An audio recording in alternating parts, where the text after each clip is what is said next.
warahmatullahi ta'ala wabarakatuh. Bismillah, salatu wassalamu ala rasulillah wa ala alihi wa sahbihi man wala.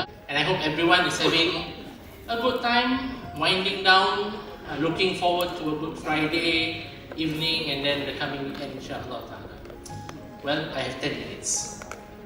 So, if there's anything that you need to remember from my talk, there's these three things. When we speak about habit versus conscious worship, mindfulness, silence, seclusion, polishing heart and soul. Those are my main themes anyway. Because I think those are the key things as we reflect on how we journey on our lives. To be very honest, I was looking and staring at my laptop, trying to do my slides, and I asked myself, what should I reflect upon? I say, why not reflect on my personal journey? Have you ever seen a picture of two trains running by each other in opposite directions? If you are in either trains, or if you imagine yourself to stand in the middle of both trains, how much of the details of those trains can you remember? Macam, pintu dia ada nombor 36, yang ni ada nombor 24, yang tu ada nombor 14. Can we really remember those things? At that speed of train travelling in between us, or rather we are standing in between? No. That's our life. In today's life, what is the most common word used? Busy. Our ancestors had 24 hours. We are still having 24 hours, thank God. God did not minus 1 hour off our day. But we're just busy. But that's the nature of our lives. We have handphones, still in my hand now. We have a lot of other things. We have so many things happening in life that even when we are praying, even when we are worshipping, even when we are supposed to be at one of the most peaceful moments of our lives every day, we're still busy. Because it's just how humans function. You can't just jump into one position of yoga, say meditate and terus buang everything out, right? You need some time. And that's why, honestly, I started really seriously practicing as a Muslim about 20 years on, plus minus. Those were the times in the early stages when I was most aware of what I did, I was most careful with what I say and how I perform certain worships or rituals. Ingat tak, those who have driving license, when you first started driving, your first time baru dapat pass triangle tu, when you first started, you are so aware of everything. Bro, not on engine, you must check semua lampu okay tidak, and then handbrake. You appreciate things. Even as you move off, you are so careful about blind spots, looking up for people, traffic, signal. If you 2 weeks after that, you dah start, biasa dah. 6 months after that, you are a racer on the roads. True? Well, untuk orang yang bawa hari-hari lah kereta. And that is how, as we go through with our worship every day, we tend to get used to it. Our worship, our prayers become habits. Biasa kan? Sembahyang, maghrib, sembahyang. Kan? 3 rakaat, dah, full stop. You don't really take time to savor the moment. Because, banyak pukul 8 nak berita. Kita orang tak tengok berita sangat sekarang kan. 8:30 lah. Apa-apa Sarajevo. Sarajevo dah nak start. Walaupun tu pukul berapa? Pukul 10 kan. Sorry, I haven't had the time. Not that I don't like just you're catching up with things in life. The question that I thought we need to ask ourselves is, when was the last time that we really had a moment, sat down, really just 5 minutes, put everything aside, not think about the emails, not think about nak masak apa esok, and say, oh Allah, this is my time for you. This Allah is me and you. Alone. Nobody else. Nothing else. Me and you. When was the last time? Because usually when I have solid courses, I'll ask people, why do you pray? Because I want to go to heaven. Why do you pray? Because God asked me to lah. Why do you pray? Because tak nak kena umpan dalam neraka lah Ustaz. Why do you pray? Because dapat pahala. But Allah says this in the Quran. Wa aqimus salata li dhikri. So worship me so that you can remember me. Why do you think he says he told us to go and pray 5 times a day if it's just praying and bowing and crossing in and dah tu je? Not much other things to ponder, bigger things in life to ponder. Because for a simple reason, just so you can remember me. Please spend 5 minutes. I'm waiting for you to come to me. Yeah, kan? The very famous hadith Qudsi where Allah said, if you come walking to me, I shall come running to you. That is how eager Allah wants to come to us. But because we are busy, and that's how our lives are, we have these challenges. So today, I thought I'll speak a bit on the need to cultivate mindfulness, briefly. I'm not a mindfulness guru, but I thought it's useful. Because since today we hear a lot of people talking about mindfulness, true? People start colouring book so that you practice on mindfulness. Kan? Sekarang orang banyak beli buku colour-colour kan? So, my sister at one point kau beli banyak ni colour tu, buku anak kau tu ada colour dah banyak. Ya kan? Oh tak sama, must buy the mindfulness book also. Okay. Why? To train the mind. To what? A mental state achieved by focusing one's awareness on the present moment. Present.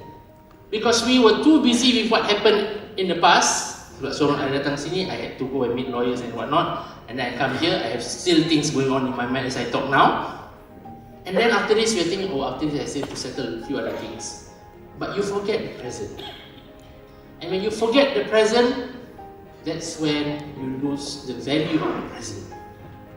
The present is called present for a reason. Because once it's past, it will never come back. And that's why, and mindfulness is also about, in Islam, mindfulness is not about something strange. There is this concept of muraqabah in Islam. Anybody heard muraqabah before? Muraqabah comes from the root word raqabah, which means to watch, observe, regard attentively. And in some Sufi scholarly work, they have defined muraqabah as the constant knowledge of the servant and conviction in the supervision of the truth. Glory be to Him s.a.w. over one's outwardness and inward states. Now muraqabah isn't a standalone concept. Muraqabah isn't just a recommended character or trait, but muraqabah is the realization of a higher, in fact, the peak of spiritual essence, which is ihsan. Now, my learned friends and colleagues in many sessions before and after this can explain to you gladly the concept of ihsan. But just note that ihsan in the very famous hadith is you worship Allah as if you see Him, for if you do not see Him, He certainly sees you. Meaning, what this hadith wants us to do is at that moment when you're praying to God, worshipping Him in whatever form, please remember Him. Please be present. Emotionally, physically sometimes. Today, we are so busy that even it's quite normal. Like we go tawaf, people will be like WhatsApping, selfie. Not present. And you are standing before the greatest building and the most sacred building in Islam. And yet you are still busy. Basically, stop short of saying God is standing before you. And then you are still busy. So this is why I thought it's important for us to remember again. Within Islamic tradition, there's this idea of muraqabah. Next. Muraqabah has been mentioned or elaborated further as perfection by perfecting presence, al-hudur, with Allah Almighty and mindfulness of Him, muraqabah.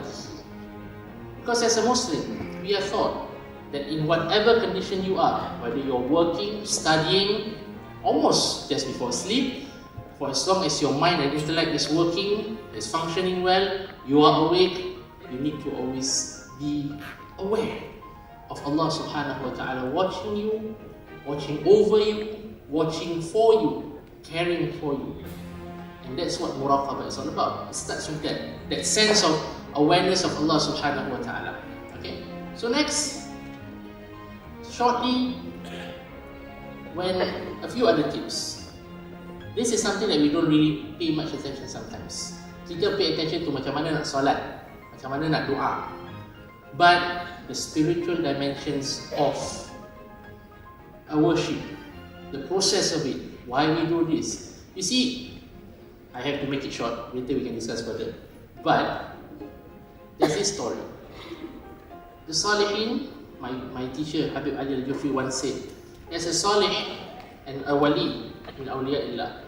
Once he was making wudu, after completing wudu, he was pale.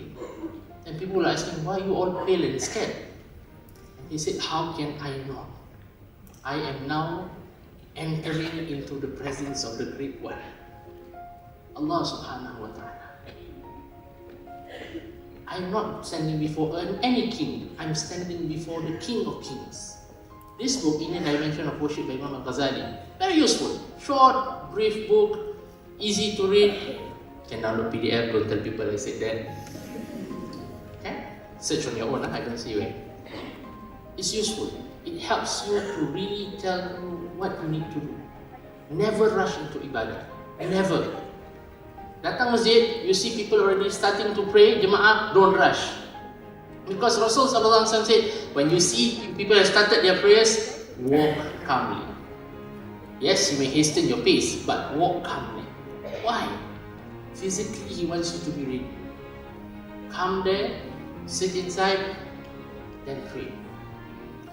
That's why when you salat Jum'ah, for men especially, if you come later, please, don't cross over people's shoulders just because you want to go to the front. Choke, this one, this one go heaven one, confirm first line. That one will be behind second class. I want the first class. But please remember, Rasulullah said, do not do that. Why?